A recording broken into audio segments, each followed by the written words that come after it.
Hello, welcome to Knick Knack Chit Chat. Hope you're well, hope you've had a good half term if you have children school age. If not, hope you've just had generally a nice week. For this half term, it was unusual for me. I left my children and my family. I went to North Wales with my mum and dad and revisited where my dad grew up in a little place called Ross-on-Sea, and it's very quaint, it's very beautiful, and it's on the north in North Wales near Colwyn Bay. It's beautiful, and my dad really wanted to go back and visit it, so we did that. It's a long way away, long drive, but like anywhere when we go away, the first thing we do is we want to look in antique shops and charity shops and see if we can find some local treasure. And do you know what? It is getting harder and harder. I mean, you know, there are so many of the antique shops have shut down. We were driving on the seafront. My dad was just pointing out where there used to be just rows of antique shops, and there's so few now. But I found one just haphazardly. We went in Ross-on-Sea and there was a little place, and it was the perfect type of antique shop. You don't want a clean antique shop. You don't want one that's curated and beautiful. I don't. I want one that has dust, and I want clutter, because that often means you're going to find a hidden gem, and this was I absolutely did. So it was one of those situations where I went in there and it was just an Aladdin's cave, and I thought, oh, this is great. And I was looking around, but nothing really was catching my eye. There was a lot of the blue and white platters, the willowware pattern platters, which are not particularly rare. You do see them, but he had a huge selection of them, and he said he brought them out of house clearances.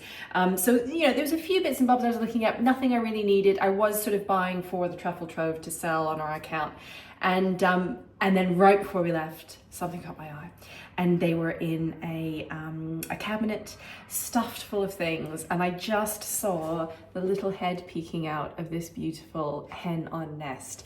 And it gets better. Behind the lovely girl was another little hen on nest, which was even, in my opinion, a little bit sweeter, because it was more unusual. I've never seen a little one like this. So it was great. I was thrilled. The minute I saw them, I thought, those babies are coming home with me. They're going on the truffle trove. And I think it was a record time sale when you pop them off this morning. Didn't take long. No. They're really nice, so I'm not surprised. They're beautiful. Yeah. So the first one is the standard kind of size. This is about 1860-ish, around something there? like that, 1860, 1870, yeah. And she's so beautiful. They're absolutely filthy, covered in nicotine. Well, actually, no, I've washed them now. They were absolutely filthy. That's what I said. They were absolutely dirty. They're not now. But they were covered in nicotine and dust and all that grime, which is a good sign of a real antique. You're not going to find, you know, modern repros that have the grime of age. Nicotine, no, exactly. But this one, I really loved the kind of mauve color of the tail. I don't know, any of you chicken aficionados out there, what breed this might be. We used to have a chicken. Remember the one that laid the blue eggs, and it was kind of this sort of color. But they were in great condition. The tail wasn't like that, though, was it? No, not so much. So I don't know what sort of breed this might be.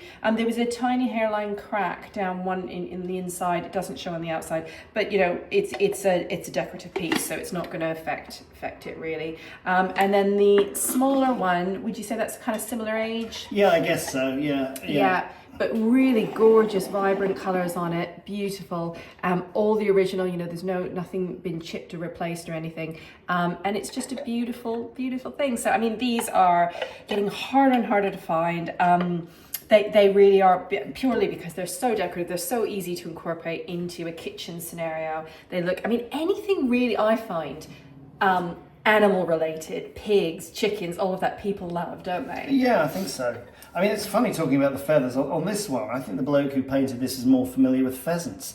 The more I look at it, it does. The more it looks like a pheasant. But there is again, someone tell me in the comments, because there is a breed that is that. And again, we had it. I'm sure we had it. We kept chickens about 2 years ago, and we had some interesting ones, and anyway, so that was and then I looked in other places. We went to another antique centre, no joy, and so they were my only finds when I went to Wales, but they were really really great. I was very, very pleased with them. Yes, so, well truffled. Yeah, definitely. I'm going to put these over here. Okay, I know Mr. T was terrified I was going to drop one, and yeah, but no, I didn't. Anyway, Mr. T, we were chatting about what we could talk about today, and you've been there's been lots going through the truffle toe, but we haven't got anything in stock really that hasn't been shown. Not really, no. Yeah. But, well, we were talking in the 30 seconds of preparation that precedes these things about what we could show. Always ad hoc. So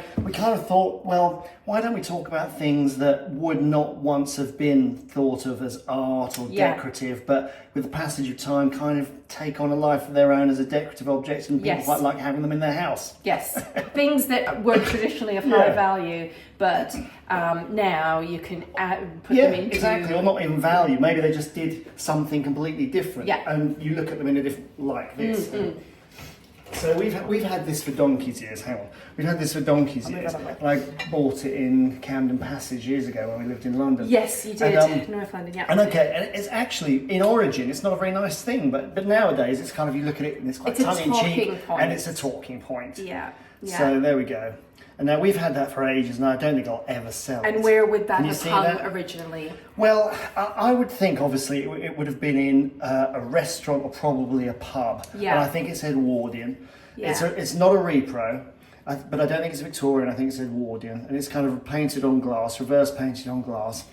And obviously these were the days when, the class system has not gone away, but, propriety and social order was much more rigidly enforced in the Edwardian period, and basically a nice establishment didn't want people that it considered were from the lower orders or might come in and burp or spit tobacco juice on the floor or something.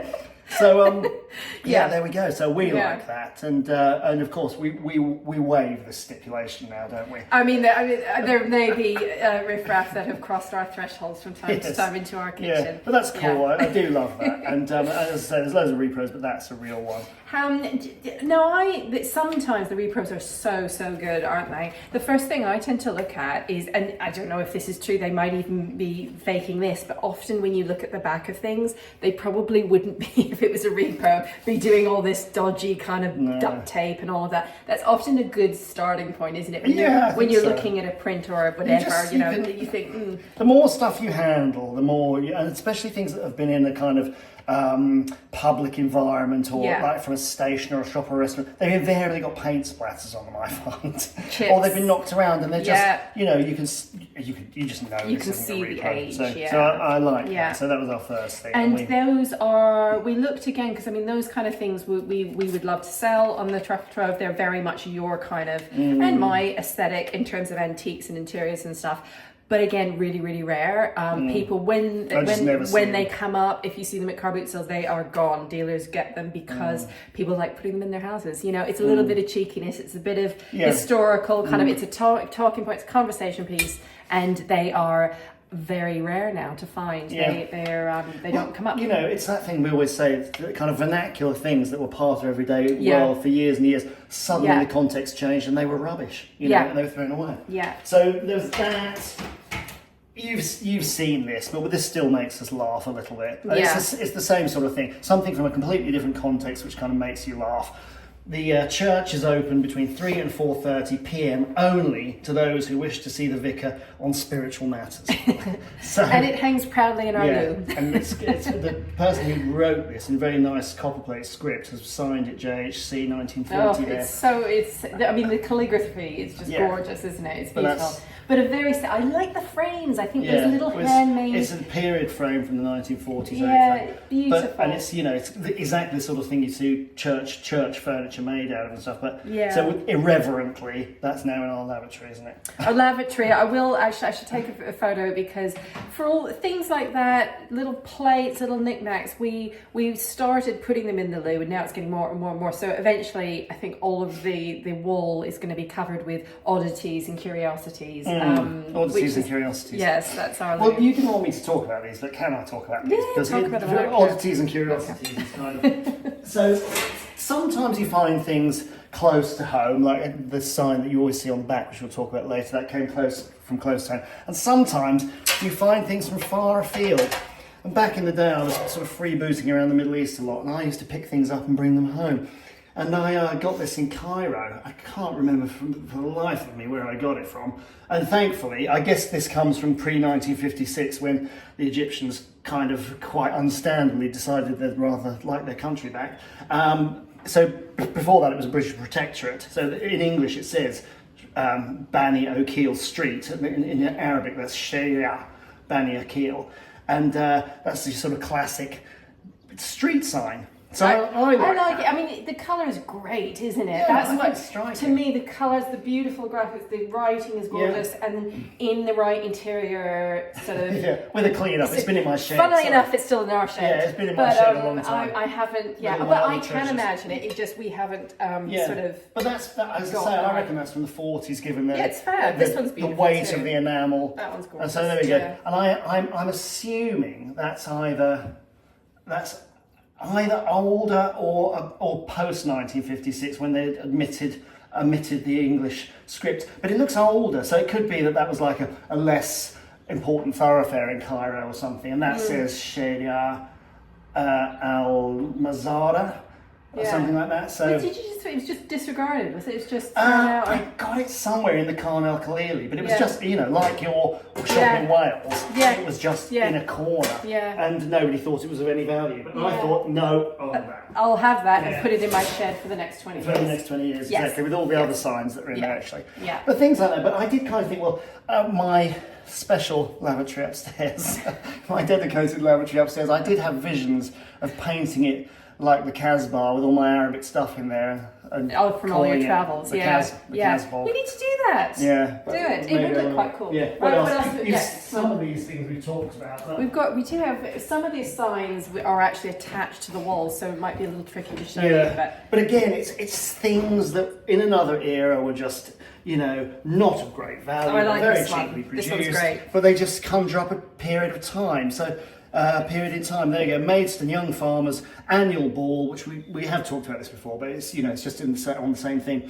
And so this is printed on really thin, cheap paper, 7 and 6 for the tickets, which tells you it's probably from pre-1971. So, but I reckon it's probably from the 50s or licensed something bars like that. and buffet. Yeah, so that's good. And again, I need to frame this properly. It's just in a really rubbish frame. I looked this up actually. So this is actually not that far from us. I mean, Maidstone, it's not a million miles from us.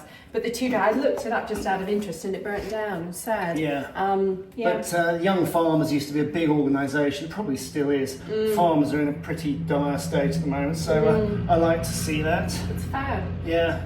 There we go. And then what else? And then again, this is the same thing where something cheaply produced, something that nobody ever valued, suddenly becomes a great bit of wall art in a sort of modern home. And I love that. I love that. And again, we have talked about this, I know, so forgive me, but it's just cool and it goes with the theme. So Ryebay fish, which we're known for, it's the Scallop Festival at the moment, actually, by the way. So if you're coming to Rye, get a scallop down your neck. But this was actually painted by one of the local fishmongers. And isn't it cool? It's amazing. And I'd happily have that on my wall now. It's fab. Especially, I like these really naive drawings. Yeah. I think always look cute in kids' rooms. They always look really, really lovely in a children's room. Yeah. When you see them, but again, they're getting harder to find. Harder to find, yeah. Probably because we're buying all of them. Probably because we're buying more, yeah. Are we going to travel across the room? Yeah, okay. So what I'll do is I'll do a quick cut and then we'll show you some. Okay.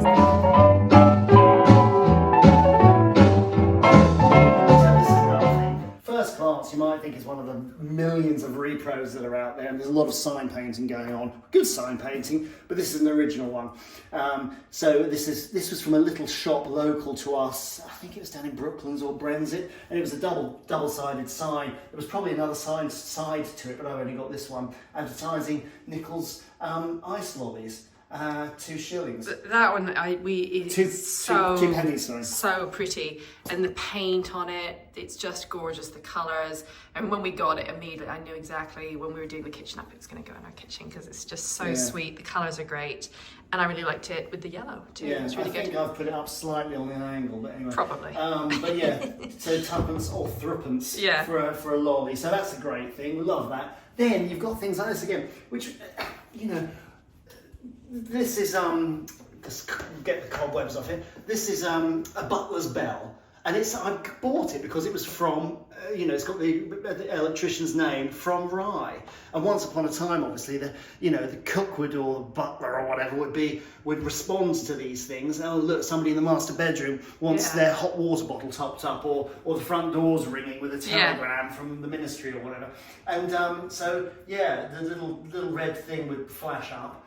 But that's just a great thing, just a decorative item, Yeah. And a bit of social history and a bit of vernacular. It really needs dusting. It does need dusting. We probably should have dusted it beforehand. Yeah, so. But there was one more thing. What about show us the heads? Yeah. Things that come from different contexts. So these stone heads were probably from a butcher, maybe a dairy, probably a butcher actually. I love them. And we have them. I found them. I remember I found them in a reclamation yard. No, it wasn't even a reclamation yard. It was just a really.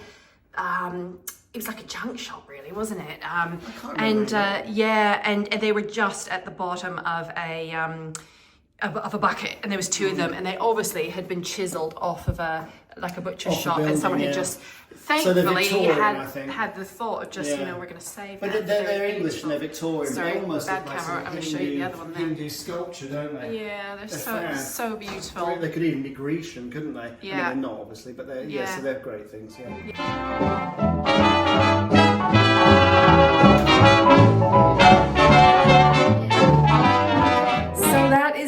Our little chat today. Hope you enjoyed. We were just thinking about things because we talk. So often when I get things from the car boot sales and the charity shops, I show you and everything. They're traditional antiques, things that are meant to be in the house. But I suppose what we're sort of saying is that things that you put into your house don't have to be traditionally meant for the wall or meant for that things can be art if you enjoy them and if they bring a bit of interest in that kind of thing. If they speak to you, they don't have to be of great value. Absolutely not. No. So those are a few examples of what we've taken and kind of put them up because of the colour, because of the messaging and that kind of thing. So hope you've had a lovely week. Next week, I have no idea what I'm going to talk about. So I would love some suggestions. The garden is, I will be doing a lot more gardening chats soon, but as all of you know right now, this time in the garden, I am busy. I'm doing the weeding. You've been doing loads of kind of hedge trimming and getting rid of all the brambles, that kind of thing. But it's not particularly interesting gardening. It's just, as you say, donkey work. So I haven't really been showing loads in the garden, but soon, I did a seed chat last week, but very soon I'm going to be doing in the raised beds. I'm going to be starting to plant some things, propagating some things. So I'll be doing that. And I've maybe some cooking. So yeah, give me suggestions of things that you'd like me to chat about, and I'm all ears, and we can reassess next week, and hopefully I'll have something to gas on about as usual. Sure, we'll think of something. Yeah, I'm sure I will. Yeah, have a lovely week. Toodaloo.